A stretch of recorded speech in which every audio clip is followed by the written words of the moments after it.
Greetings, everyone. This is Rock and Roll Spot Connection with the Weekly Comic Roundup. We're about at the midway point, which means we'll be wrapping up our Marvel haul, and we'll kick things off with Predator #2. Where we left off,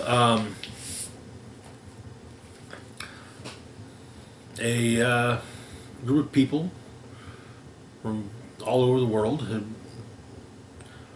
found themselves on an alien planet, being hunted by Yautja. An interesting twist, it turns out that they're all from different time periods, ranging from the 80s to about the 2050s, the 1980s to the 2050s.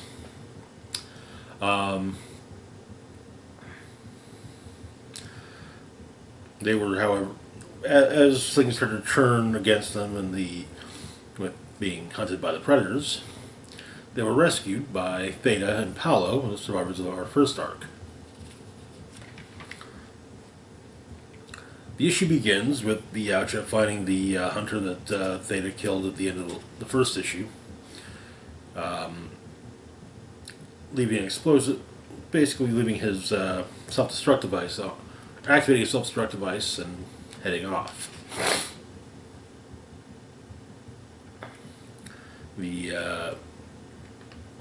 Our assembled prey is being led through the jungle by Theta and Paolo to their ship.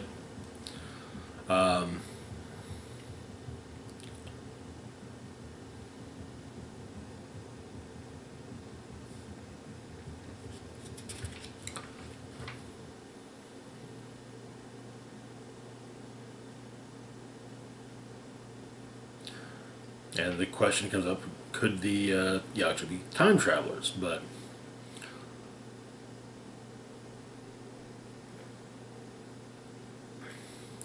and Paolo realizes now that apparently the Yautja are kidnapping people and holding them until needed.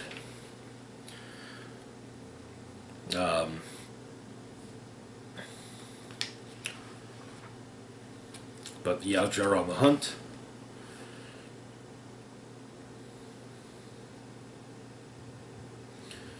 And, however, Theta and Paolo managed to get everyone to Sandy.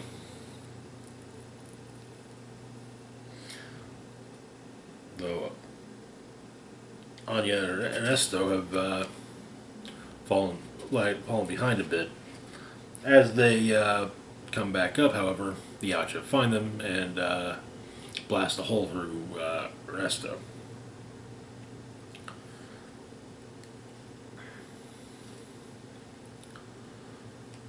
Theta goes after the Yautja who attacked, and one of the prey hacks into Sandy, seemingly with the plan of leaving. As the other creatures that the Yautja hunt on the planet attack as well. And that is where the issue ends. Very interesting. Should be notable to see where this goes. First arc was pretty solid, so got high hopes. Moving on though to our next book, we've got Bloodline, Daughter of Blade, #3. Where we left off, Brielle had been had been lured into a trap by her new classmate Whitney, who's apparently a professional vampire hunter. And ended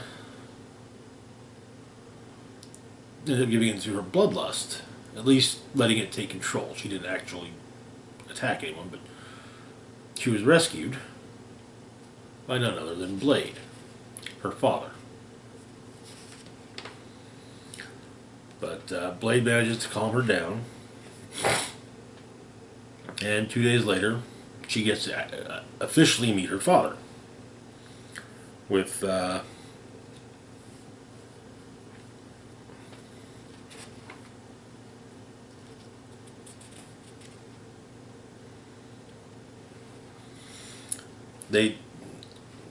he explains how it is that she has abilities, basically retelling his own origin to do so. And also kind of goes into the fact that, they wanted to keep her, they wanted to keep Blade and Brielle's mom wanted to keep Brielle safe. Yeah, they even tried to be a couple for a while, but you know, he's got a reputation that's nearly a century old, so that does bring potential problems. And for a while, there was an enchantment that shielded her from magic users, but that fell apart when Doctor Strange died. But Brielle opts to start following Blade, including going to a vampire club. After dealing with the vampires present, killing a few and letting the rest run off, Blade kills the bouncer because, well, they need one who checks IDs better. Because, well, he was aware that he was followed.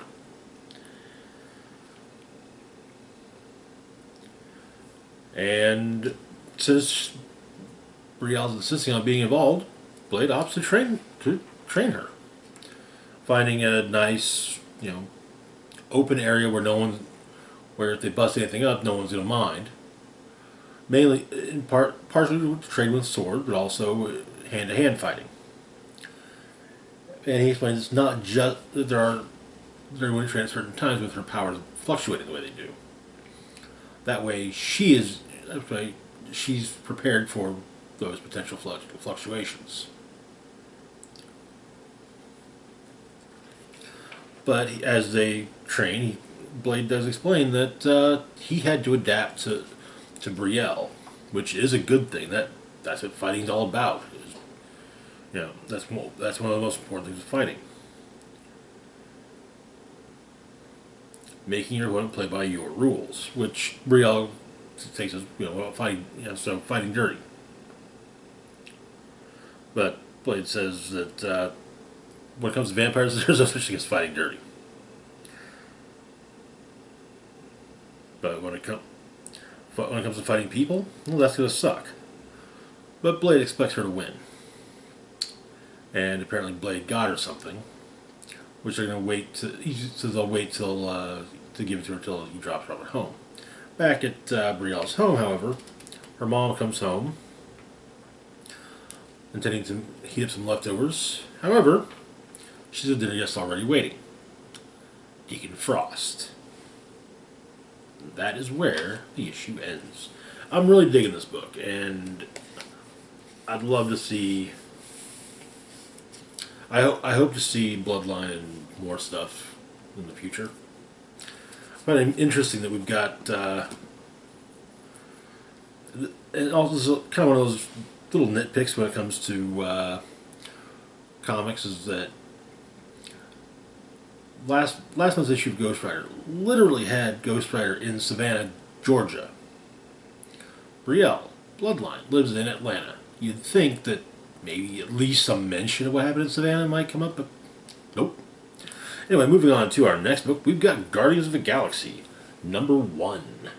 Kicking off a brand new Guardians series, just in time for the final installment of the Guardians of the Galaxy film trilogy. Oh, so on a tore up, a blasted, arid world, the Guardians have arrived to rescue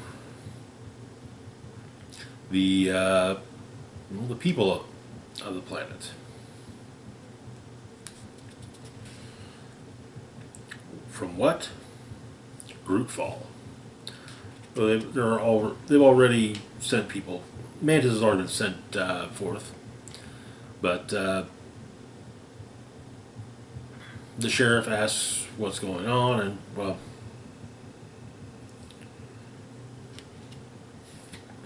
as Well, Star-Lord answers, not entirely convincingly. Gamora put the dagger through the guy's head. Mantis is performing a burlesque show to get the basically get the devotion and trust of the townsfolk. But group fall is coming.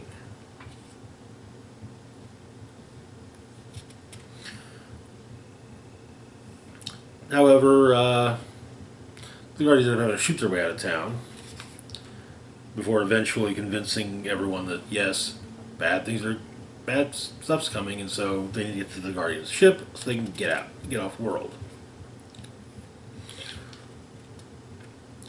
Drax deals with a giant war robot, taking it down.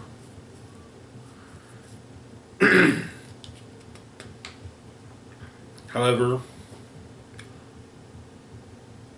group fall happens. A kid asks Mantis what happened, and well, group fall's what happened. Mantis is staying with the refugees. The ship's trying to make escape velocity, but one of the containers full of refugees comes loose from the ship.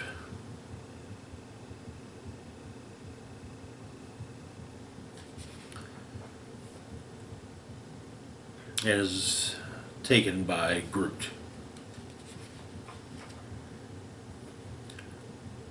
So the issue ends with them heading to find safe haven for the surviving refugees and save who they can from future group falls. Interesting start to the book. Kind of heartbreaking that Groot is basically the villain. I mean, I imagine that it's going to turn out that, oh, Groot's not villain, just something's happening he either can't control or he is being controlled by someone else. Let's see, though. Moving on, though, to our next book, we've got Moon Knight, number 22. Recently in Moon Knight, the Midnight Man has reappeared. And Moon Knight doesn't really seem to care. Also, Moon Knight and Tigra have been growing closer. The issue begins with news reports about the Midnight Man.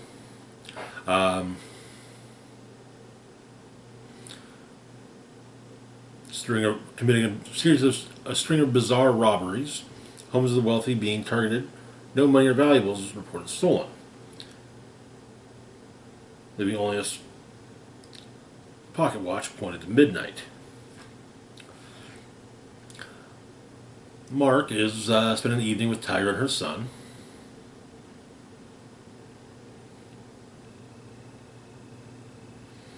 And Tigra asks, why not? Why isn't Mark doing anything about Midnight Man? And after all, Midnight Man's one of his guys, and Mark is actually two. Anton Mogart and later his son Jeff Wild, both of whom Mark saw die. In fact, he killed Jeff himself.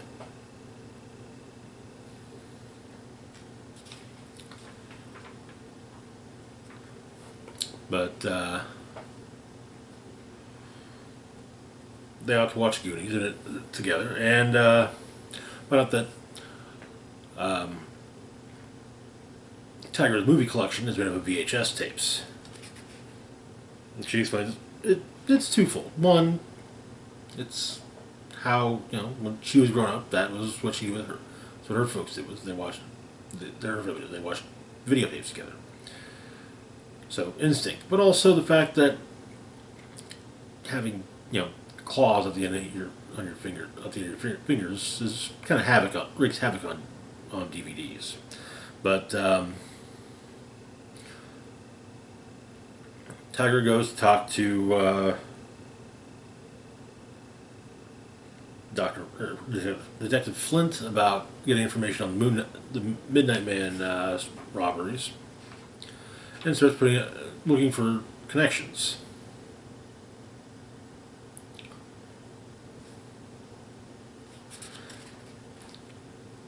And also thinking back on thinking about things like her past and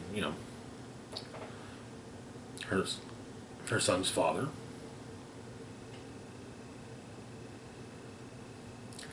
But there is a connection though to the robberies. So far, all of them had their parents torn apart in a wild animal attack years ago.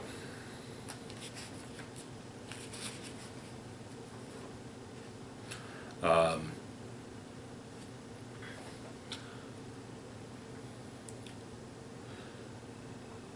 Tiger has a brief team up with Hawkeye, in which he tries to recruit her to the Thunderbolts, but he's just like, no. But also asking some questions about Midnight Man.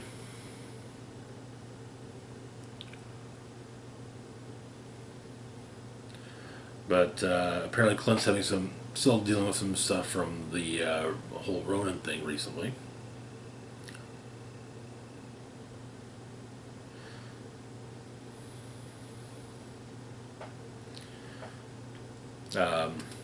But Tiger continues her hunt and figures out who the next robbery victim will be. Goes in, attacks the Midnight Man as he breaks in, revealing the Midnight Man to be none other than Mark.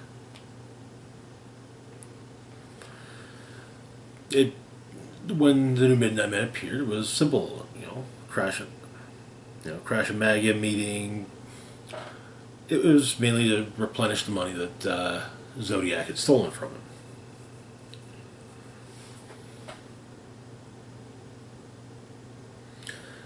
So basically, though, Mark did the same thing that Hawkeye did with being Ronin.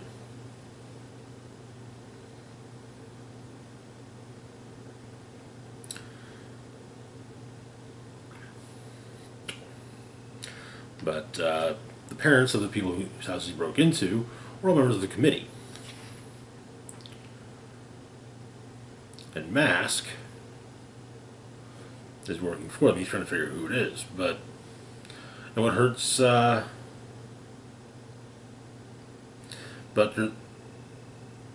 Tiger says that she really doesn't care. What really got her is that Mark lied to her. And she explains it's bad enough she has to lie to William about his father. And apparently everyone, but she explains to Clint, or to Mark, that William's father isn't actually Hank Pym. It was a Skrull spy, Crudy Null, who had replaced Hank when working for the Initiative before Secret Invasion.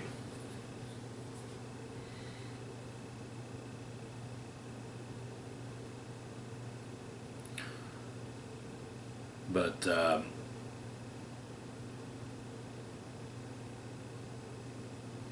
still, Tiger's quite unhappy with the fact that Mark lied to her, understandably so. And even points out that he still wears his mask when he shows up to watch movies with her and her kid.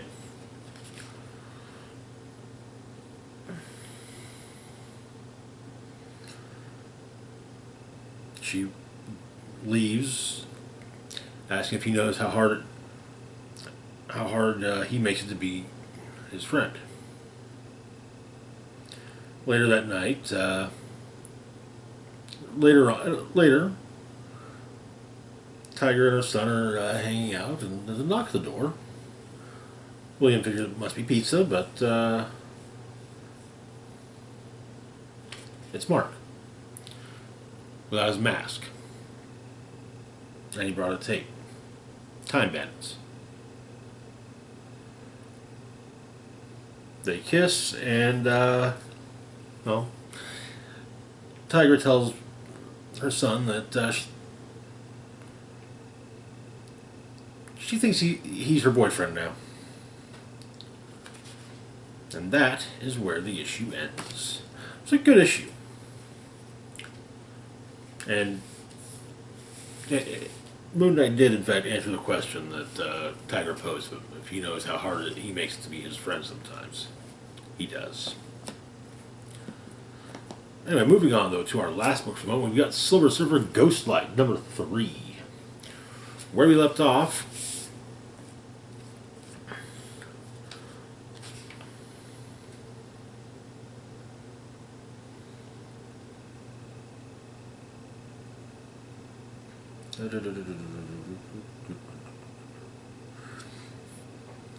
so, old friend of the Silver Surfers, Al Harper, had returned from the grave with cosmic superpowers. And the cosmic being who had kidnapped him years ago had sent creatures to bring him back. Those creatures were attacking Al and his family, and the Surfer. But Al's niece and nephew, well, their eyes were now glowing. So, Al, his Surfer, and it was Al's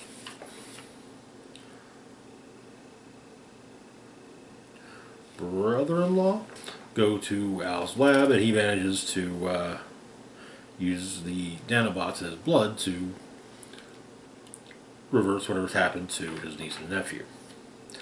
That said, he still has no idea what really caused it, and just came up with something on the spot for a quick fix. The Stranger is arguing with himself about how best to proceed when it comes to Harper, while AIM is preparing to arrive.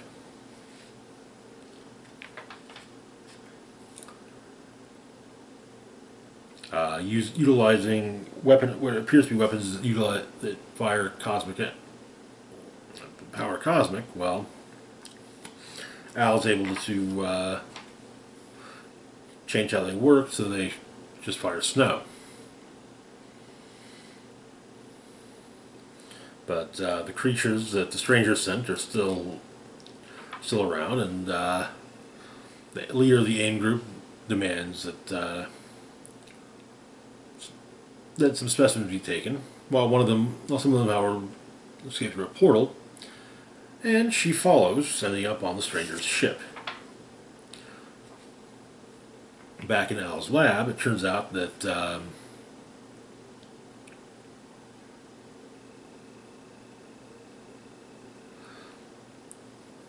we get the Stranger's entire past explained.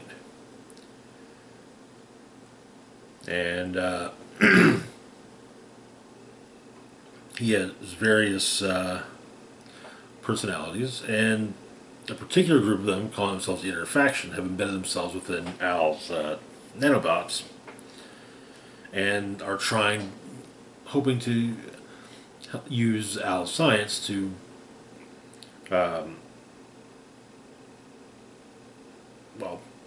to cure the madness of the Stranger.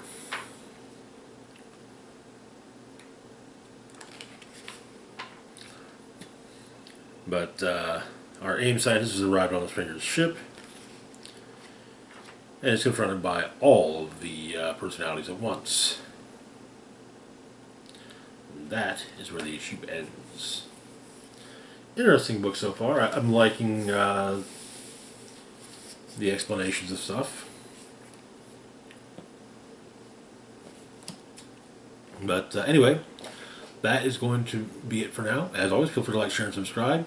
Links to my Facebook, Twitter, Patreon, and PayPal can be found in the description box down below. This is Rock and Roll Spock signing off saying, live long and rock hard.